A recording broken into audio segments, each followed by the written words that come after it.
What's up, everyone? Welcome to the Power Play with CJ. Today we're focusing on Winnipeg Jets winger Evander Kane, who we've talked about ad nauseum, as has most of the hockey world in the last few weeks, or days more specifically. Being out 4 to 6 months is with a shoulder injury. Shut him down for the season. Been playing through it all year. Probably could have continued to play through it, but with the shit hitting the fan, to put it bluntly, wanted to shut it down. And do I think it was spiteful to the management staff? Yes and no. Yeah, might as well. You know what? With the heap of criticism he'd been receiving, it was like, you know what? Screw it. I'm shutting down for the season. You people can go screw. And so we heard about the Dustin Bufflin incident, and Kane needs to grow the hell up. And I'm a huge Evander Kane fan. I always have been, going back to his days with the Vancouver Giants. But at age 23, kid, it's time to start showing some maturity.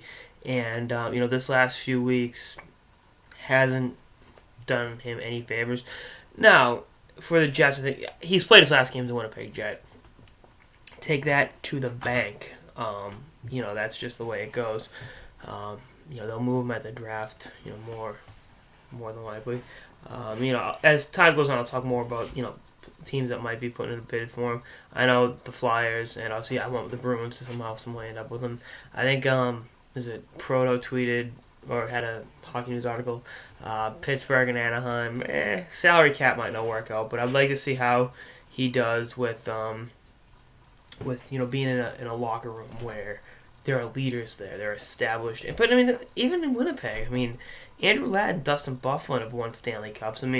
Why would he listen to Ryan Getzlaf or Sidney Crosby after not listening to those guys? Obviously, those guys are better players, but they've all been there and won cups before. So I don't get. I think Kane, a lot of this comes down to Evander Kane. He's got to make the choice to become an adult and say, you know what, I want to be known for what I do on the ice, more so than what I do. My antics off the ice, and that's a big part about growing up.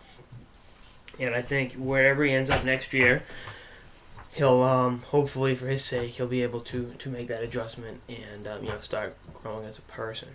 We know what he can do as a hockey player, but the other thing is, like, he's not doing anything malicious. This isn't a kid that's going out there and breaking laws and driving drunk and doing drugs and stuff. But it's still not a good look, and you've got to start showing some maturity. Look at what happened with Tyler Seguin. He got shipped out of Boston, went to Dallas, and then really began to discover himself. And if you read that piece Seguin wrote for the Players Tribune, you can really see the sentiments behind it.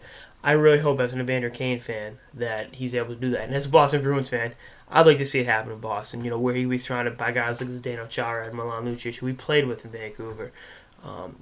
But this whole change of scenery thing, as much as I think would help him, a lot of it comes down to him.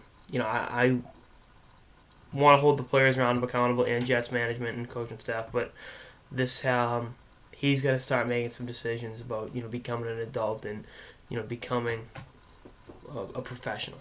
Obviously he's been a pro hockey player since he was 18, but becoming a professional as a human being. So we'll see what happens. Anyway, that's on this episode of the Power Play with CJ on Evander Kane shutting it down. Stay tuned for more episodes of the season and beyond. Later, guys.